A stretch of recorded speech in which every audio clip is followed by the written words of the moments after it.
பிஎன்எட் சார்பாக வணக்கம்.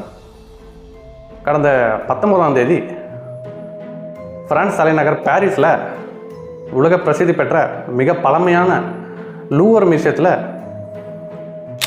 சுமார் 900 கோடி மதிப்பிலான நகைகளை வெறும் 7 நிமிஷத்தில் திருடப்பட்டிருக்கு. அதுவும் பெரிய கூட்டமாக பெரிய கேங்கோலாம் ஒன்றும் வரல. பெருசாக 4 இளைஞர்கள் 30 வயது மதிக்கத்தக்க இளைஞர்கள் வராங்க. அதில் 2 பேர் வெறும் 7 நிமிஷத்தில் அந்த 900 கோடி மதிப்பிலான நகைகளை திருடிட்டு போகிறாங்க. 8 நகைகளை திருடியிருக்காங்க. அந்த கேஸில் பார்த்திங்க அப்படின்னா, அதாவது இன்றைக்கி 2 பேரை சந்தேகத்தின் பேரில் அரெஸ்ட் பண்ணியிருக்காங்க. ஸோ நம்ம இதை பற்றி டீட்டெயிலாக பார்க்கலாம் வாங்க.